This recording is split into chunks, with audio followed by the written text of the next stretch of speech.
नमस्कार। देखिए, इतिहास में ना कुछ कहानियां सिर्फ जंग की या जीत हार की नहीं होती। कुछ कहानियां होती हैं अटूट वफादारी की, जबरदस्त बलिदान की।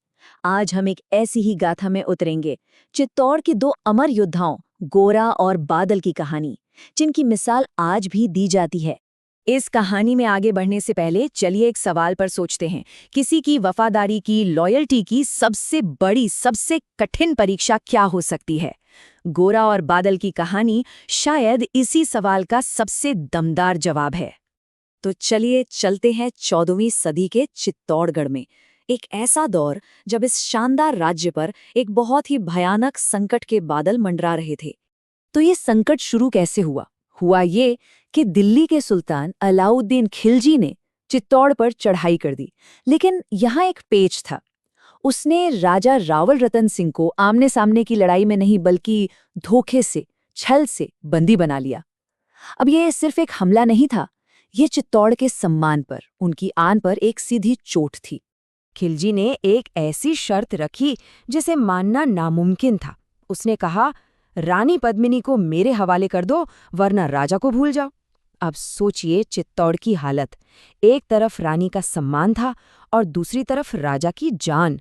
एक बहुत बड़ा धर्म संकट था ये।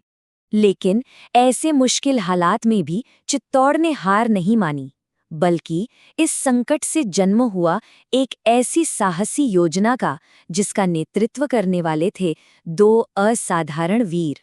और ये नायक कौन थे? ये थे चाचा भतीजे की एक जबरदस्त जोड़ी, गोरा और बादल।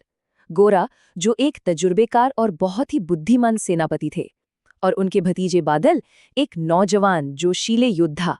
दोनों अपनी वफादारी और बहादुरी के लिए पूरे राज्य में जाने जाते थे। उनकी योजना सुनिए, जितनी दिलेर थी उतनी ही चतुर भी थी। उन्होंने खिलजी को एक झूठा संदेश भिजवाया कि रानी पद्मिनी आने को तैयार हैं।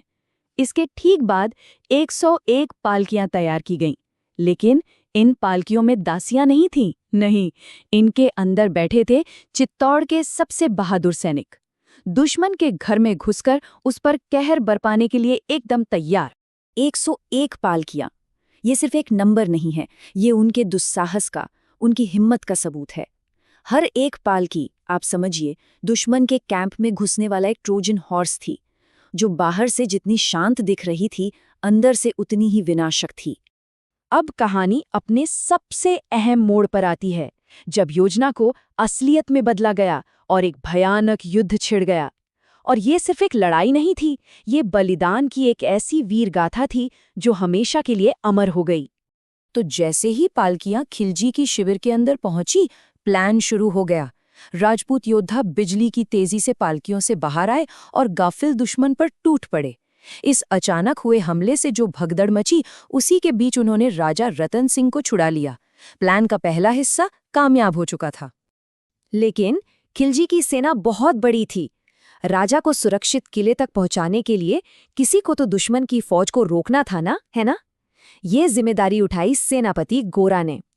लोक कथाएं कहती हैं कि वो इतनी वीरता से लड़े कि उनका सिर कट जाने के बाद भी उनका धड़ तलवार चलाता रहा।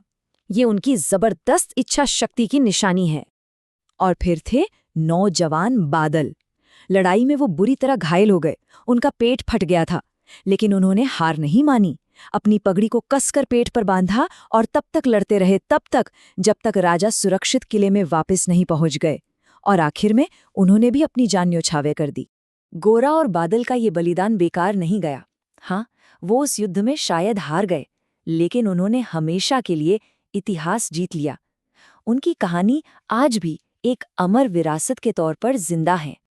आज भी अगर आप चित्तौड़ जाएंगे तो वहां का गौरा बादल महल खामोशी से उनकी कहानी सुनाता है। मलिक मोहम्मद जायसी के पद्मावत जैसे बड़े बड़े महाकाव्यों ने और ना जाने कितने लोक गीतों ने उनकी गाथा को अमर कर दिया है। वो अब सिर्फ योद्धा नहीं रहे, वो राजपूत शौर्य और स्वामी भक्ति के सबसे बड़े प्रतीक बन चुके हैं। और ये कहानी हमें एक आखिरी सवाल पर लाके छोड़ देती है। क्या इतिहास सिर्फ राजा महाराजा ही लिखते हैं, या फिर वो गुमनाम रक्षक भी लिखते हैं जो अपने राजा और अपने राज्य के लिए अपना सब कुछ, अपनी जान तक न्यौछावर कर देते हैं? गोरा और बादल की कहानी शायद इसी सवाल का सबसे अच्छा जवाब है।